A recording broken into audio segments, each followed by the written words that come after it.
Akhilesh Yadav Samajwadi party के अध्यक्ष ने पीडीए का नारा दिया। पी से उन्होंने बताया पिछड़ा, डी से दलित, ए से अल्पसंख्यक, आदि आबादी, अंगड़ा, 3 अर्थ उन्होंने बताए। लेकिन मैं आप लोगों से जानना चाहता हूँ, क्या अखिलेश के साथ पिछड़ा है? क्या अखिलेश के साथ दलित है? क्या अखिलेश के साथ अंगड़ा, आधी आबादी या अल्पसंख्यक है? अब बात करते हैं सबसे पहले पिछड़ा की। पिछड़े में जो 2022 के चुनाव में इनके साथ थे, जब इन्होंने 36% वोट पाया था, उस समय इनके साथ ओम प्रकाश राजभर थे। 2022 में दारा सिंह चौहान इनके साथ थे। 2022 में संजय निषाद थे। 2022 में संजय चौहान थे। 2022 चुनाव में धर्म सिंह सैनी साथ में थे। 2022 के चुनाव में जयंत चौधरी साथ में थे। 2022 के चुनाव में ब्रजेश प्रजापति इनके साथ थे। 2022 के चुनाव में पल्लवी पटेल इनके साथ थी। 2022 के चुनाव में स्वामी प्रसाद मौर्य इनके साथ थे। 2022 के चुनाव में सलीम शेरवानी इनके साथ थे। 2022 के चुनाव में यादव, उत्तर प्रदेश का यादव इनके साथ था। जबकि इस समय सिर्फ सैफई का यादव है, उत्तर प्रदेश का यादव नहीं। सैफई का यादव ही हर जगह उत्तर प्रदेश में चुनाव लड़ेगा, जिसके कारण अन्य यादव अंदर खाने नाराज हैं और उनको जहां पर बसपा टिकट दे रही है, बड़ी जोरदारी से वो लड़ रहे हैं। 2022 के चुनाव में केशव देव मौर्य इनके साथ थे, वो अब नहीं है। 2022 के चुनाव में इनके प्रदेश अध्यक्ष नरेश उत्तम पटेल थे साथ में, अब वो नहीं है। इस तरह 1 नहीं, 2 नहीं, 3 नहीं, 13 ओबीसी की जातियों के नेता समाजवादी पार्टी छोड़कर चले गए। तो ओबीसी का वोट इनके पास कहां बचा है? जो लोगों को घमंड है, उस घमंड की बात मैं बता रहा हूं। अब बात करते हैं दलित को। डी, इनका नारा देना अलग बात है, उसको प्रैक्टिकली इनके पास कितने हैं? डी, दलित वो चाहे चमार हो, धानुक हो, धोबी हो, पासी हो, खटीक हो, वाल्मीकि हो, सोनकर हो, दिवाकर हो, कठेरिया हो, सभी जातियों का जो प्रमोशन में आरक्षण बिल था, उसको समाजवादी पार्टी ने फड़वाया। इन जातियों के SC ST की जातियों के जिन अधिकारियों को प्रमोशन मिला था, उनको रिवर्ट करने का काम अखिलेश यादव ने किया, समाजवादी पार्टी ने किया। SC ST का आरक्षण जो ठेकेदारी में 50 लाख तक का आरक्षण बसपा सुप्रीमो मायावती ने दिया था, उस आरक्षण को अखिलेश यादव ने समाप्त किया।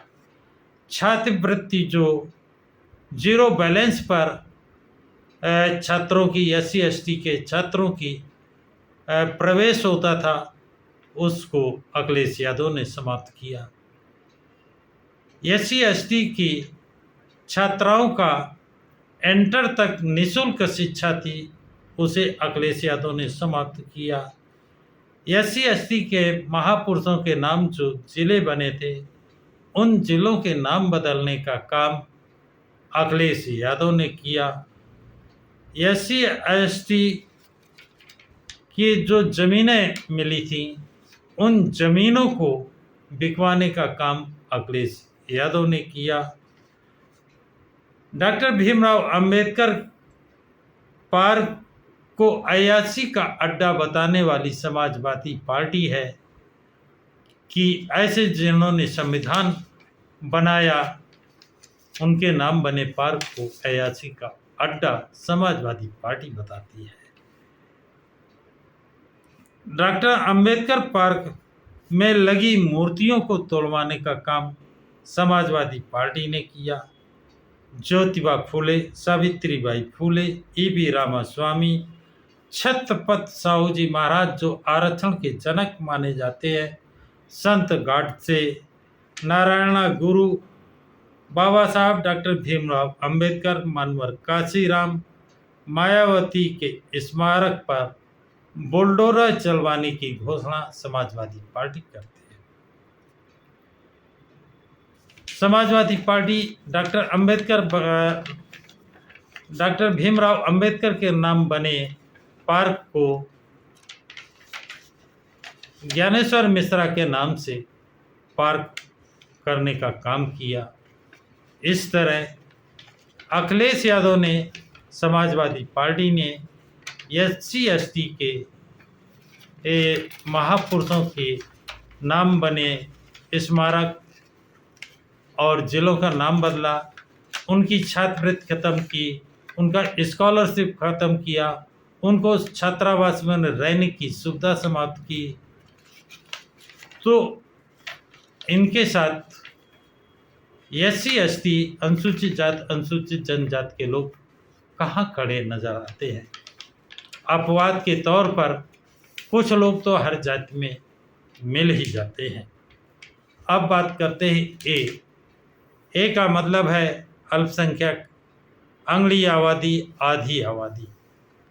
आधी आबादी मान लीजिए मुस्लिम महिलाओं की है, तो आधी आबादी को इन्होंने आधी सीटें नहीं दी। और उनके साथ अगर कोई अभद्रता, असॉल्ट, हमला, बलात्कार जैसी घटना होती है तो समाजवादी पार्टी कहती है लड़के हैं, गलतियां हो ही जाती हैं। ये सम्मान आधी आबादी महिलाओं का।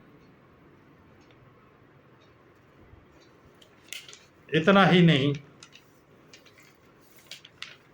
मुसलमानों का वोट सबसे ज़्यादा समाजवादी पार्टी को मिलता है। अखिलेश यादव कहते हैं कि मेरे अलावा छोड़कर मुसलमान जाएगा कहाँ।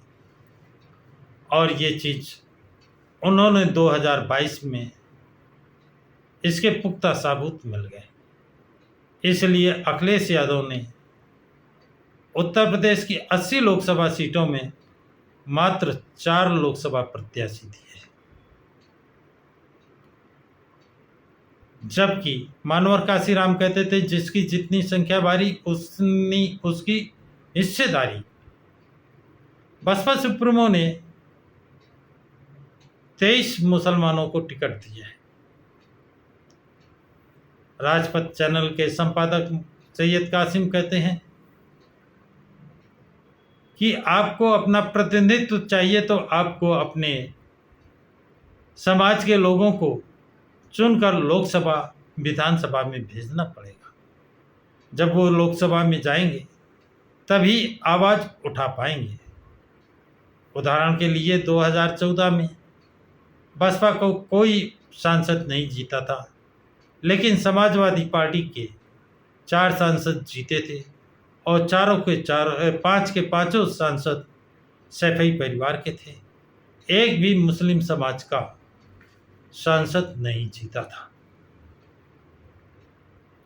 2019 में जब सपा बसपा मिलकर चुनाव लड़े थे, उस समय 3 सांसद सपा से और 3 सांसद बसपा से जीत करके लोकसभा पहुंचे थे, जो मुसलमानों का प्रतिनिधित्व लोकसभा में कर रहे थे। इस बार भारतीय जनता पार्टी तो टिकट देती नहीं। समाजवादी पार्टी ने मात्र 4 मुसलमानों को टिकट दिया है, जबकि बसपा ने 23 मुसलमानों को टिकट दिया है। यदि मुसलमान अपना प्रतिनिधित्व पसंद करते तो वो दलित मुस्लिम सिर्फ 2 ही मिलकर के उनको जिता सकते थे। वोट परसेंट कितना पड़ा है? 55%, 56% से ऊपर नहीं गया है। और इन दोनों की आबादी, दलित और मुस्लिम, DM फैक्टर 45% के ऊपर हर जगह है। इनके तो हर 23 के 23 जीत रहे थे। 23 अगर मुस्लिम जीतते तो 23 दलित भी जीतते। इस तरह कम से कम 50 बसपा के सांसद जीत कर आते और भाजपा को परास्त कर देते। अगर भाजपा दोबारा जीत कर आती है तो इसका जिम्मेदार कौन है? अंधभक्ति। लोग चिल्लाते हैं कि अल्पसंख्यकों के साथ, मुसलमानों के साथ अन्याय हो रहा है, कोई साथ नहीं दे रहा है। जब मुसलमान एकमुश्त समाजवादी पार्टी के साथ खड़ा था 2022 में, इस समय जो मौका है, अगर 2022 में 20% वोट मुसलमानों का बसपा की तरफ गया होता तो बसपा का 26% वोट और 46% उत्तर प्रदेश में सरकार बसपा और मुसलमानों की होती। ये आज जिन समस्याओं का सामना करना पड़ा है, उन समस्याओं का सामना न करना पड़ता, कानून का राज चल रहा होता।